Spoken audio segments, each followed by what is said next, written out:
House Republicans certify fraudulent votes.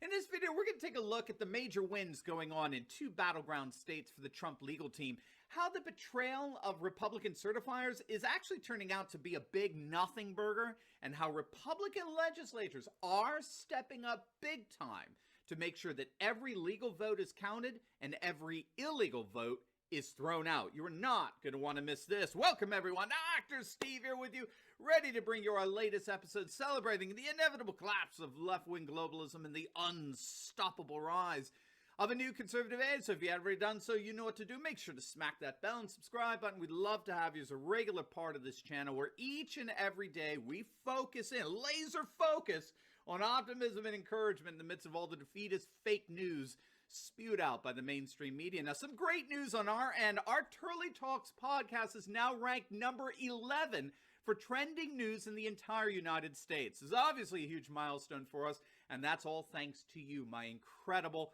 audience. I'll give you more details on how you can actually sign up to get our podcast later on in the broadcast. But first, let's give a huge shout out to the sponsor of this video, and that's Prepper's Peak new solar water heater. With all of the lockdowns we just witnessed over the last several months, with several of them starting up again, this solar water heater could turn out to be our very best friend. The solar water heater is an amazing device that allows you to heat and boil water outdoors using simply sunlight. It can heat water in as little as 30 minutes, and it'll work anywhere the sun shines. You could use it to boil water, to cook noodles and rice. You could use it to sterilize water for drinking. Perfect for you campers out there. Easy to clean. It can be used anywhere there's sunlight. And the best part is that if you click on that link below right now, you'll actually get an additional 15% off their already reduced price. So don't wait. This is a limited time offer. Click on that link below before they sell out and get your own Patriot Sun cooker today. All right, let's dive right in here, gang. My, oh my, it's never a dull day, that's for sure. So let's start with the massive wins that President Trump's legal team has scored over the last 24 hours. Let's go to Michigan. We got two major developments going on in Michigan. One, the Trump legal team was successful in getting the Michigan Republican legislature to agree to meet this morning and launch hearings on the voting discrepancies, particularly in Wayne County in Detroit. Now, if you recall, in a dramatic reversal, the two Republicans on the Wayne County Election Board, which oversees the city of Detroit, officially rescinded their votes a couple of days back, which in turn decertified the results of the county that Biden has to win in order to win Michigan.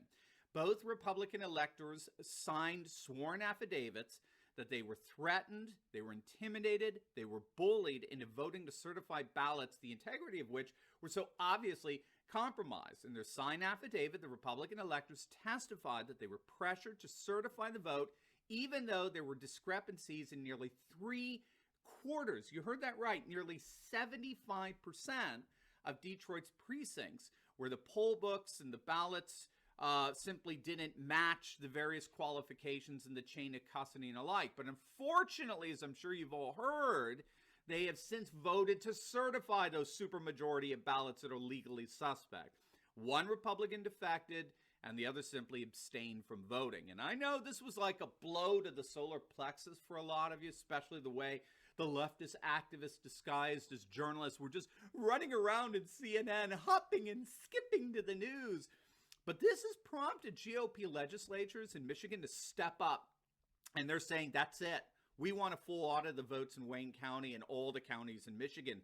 We're done with this nonsense going on at the feckless level of canvassing boards.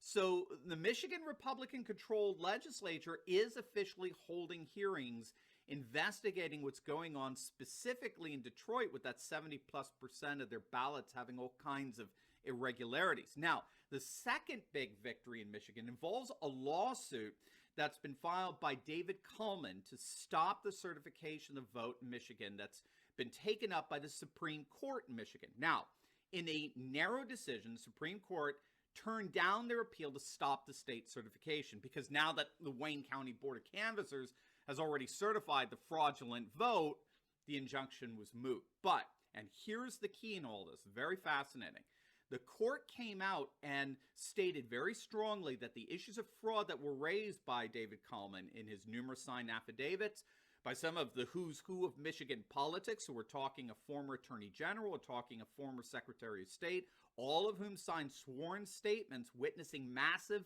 voter fraud. Justices in the Michigan Supreme Court said that the affidavits that were alleging all these shenanigans were so shocking that they do want to give this case a full review. And that's why this is so key. In the Supreme Court of Michigan, the justices were presented evidence of voter fraud, and the justices agreed that this evidence is so compelling that it needs to be brought back. Specifically, they found the affidavits of a former Michigan attorney general to be quite compelling. He witnessed signature mismatches that were counted in as valid ballots and the like. There was an affidavit from a former secretary of state of Michigan witnessing similar illegalities, and there was so much evidence presented by this one lawsuit, and a number of these judges, again, this is the state Supreme Court, found the evidence compelling enough for them to urge this attorney to refile and represent the evidence. So we've got the Michigan Supreme Court involved, and we've got Michigan state legislators holding emergency meetings, hearings, and they want to audit the full vote of Michigan. So it's looking very, very good. So now let's go to Pennsylvania. And, before we do that, I think this is huge. You'll notice that the Republican legislators are starting to step up. They stepped up in Michigan. We'll find that they're stepping up in Pennsylvania as well, and Wisconsin as well. They're stepping up because of the pressure that you are putting on them. There are a number of GOP lawmakers who are stepping up, and that's because of the pressure that you are putting on them in your calls, in your emails, in your demonstrations at the state capitals, like in Georgia. And they're realizing that if they don't stop this election fraud now, they are going to be next. And I think a number of Republican lawmakers are starting to wake up to the fact that this is not about Trump. This is, at least at one level, this is about the very survival of the GOP. If we're going to come out and vote and elect you guys to represent us and to protect us and fight for us against these insane Democrats, and if all you do is go weak-kneed Romney, if all you do is fold like Chris Christie and the deep state snake like John Bolton, the GOP is dead, and that death is going to begin with the Georgia Senate runoffs. Republicans will simply not show up, and they'll tell Mitch McConnell to shove it. Enjoy being a minority leader for the foreseeable future. We're done with you, right? We'll start calling you the fraud party. You're the real fraud. The real fraud isn't the Democrats. It's the Republicans who claim they actually stand up and fight for us like Donald Trump has been doing for the last 4 years. That's why we love him so much. He fought for us for 4 years. Get the hell off your duffs and start fighting for him and for us. So keep the pressure up because it's working. All right, let's go to Pennsylvania. Now, what you need to recognize here in Pennsylvania is that the fake news media keeps pushing this stupid narrative that Trump's cases are getting thrown out of court. Blah. And while that's true, we did a video yesterday on how an Obama-appointed judge threw out Rudy's case of equal protection violations. But that, of course, simply invites an appeal, especially when the judge so egregiously threw out a perfectly valid case. And that's precisely what Rudy has done. And the Third Circuit Court of Appeals has granted an expedited review for Team Trump's appeal in Pennsylvania. And this is the case that Harvard constitutional professor Alan Dershowitz believes the Trump team is going to win at the level of the Supreme Court. What Dershowitz is arguing here is that Rudy's game plan for Pennsylvania is a winner. Rudy's appealing to the equal protection violation of Bush v. Gore. That's the precedent where you cannot have counties that hold the election differently. The rules have to be applied evenly across all 67 counties in Pennsylvania. You can't have one county scrutinizing the mail-in ballots and throwing out all the irregularities while another county doesn't care and fails to scrutinize them and then counts them anyway. Either everyone is scrutinized or no one is. And so not only is this court case getting expedited for review, you also have Republicans in the Pennsylvania legislature stepping up. They just passed a resolution authorizing a full audit of Pennsylvania's election results. And they're focusing in particularly on Montgomery County as perhaps the single most blatant and provable example of voter fraud in the state.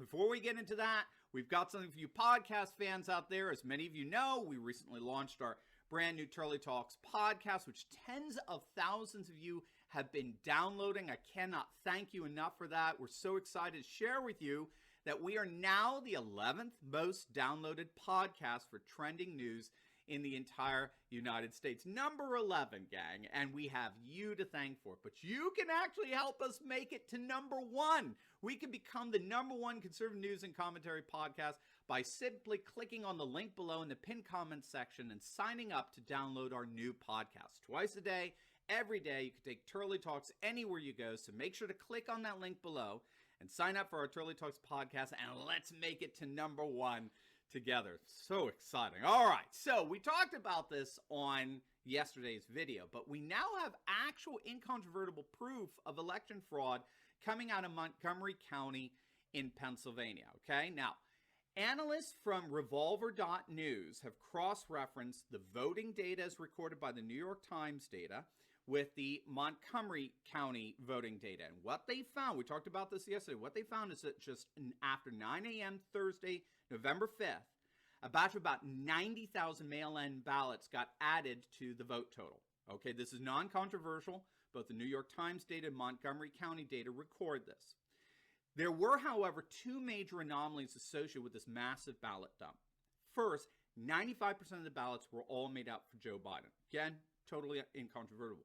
That's not a contested fact.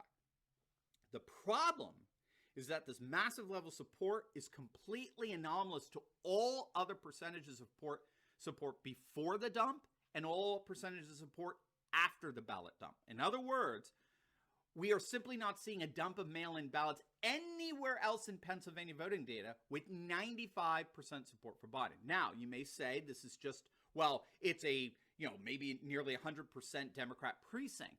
But there's another anomaly here. It's not just Biden that got this massive surge of support. It's also the Libertarian candidate getting a disproportionate vote tally in the dump. The same 90,000 mail-in vote dump that gave Biden an unprecedented surge of support also shows a massive upsurge for the third-party candidate, the Libertarian candidate. There is no objective data whatsoever to account for the surge in support either for Biden or for a Libertarian in Montgomery County. Moreover, not only is this batch of mail-in votes completely anomalous to all the other voting that's going on in the state, but there's a second strange anomaly, and that's the fact that even though 90,000 mail-in votes were added just after 9 a.m. on Thursday morning, the total number of Pennsylvania votes that were counted increased by only 9,000 votes. Now, of course, again, if 90,000 ballots were added to your vote total, then your vote total should increase by how many votes? Well, obviously 90,000. When you cross-reference the New York Times data with the county data, the vote total only goes up 9,000 votes, which means it's somehow over 80,000 votes, most of which were in-person voting, and obviously most of which were for Trump, were erased. And they got replaced with these new vote dumps. So the only explanation for the anomalies in the end that really has any plausibility to it is the explanation of deliberate voter fraud. And that's why we're beginning to see the Pennsylvania legislature step in here with this algorithmic analysis and demand a full audit of the votes. So all this is to say that this election is emphatically not over, gang. We are still in the thick of it. So keep the faith, keep up the pressure, and we're going to see that justice is, in fact, done in the end. Now, before you go, make sure to like this video, comment down below, and subscribe to my channel. And you'll definitely want to check out my latest video I just uploaded on how Sidney Powell is revealing that the entire system is ready to blow up. And she promises it's going to be biblical. You're not going to want to miss that. So make sure to click on the link, and I will see you over there.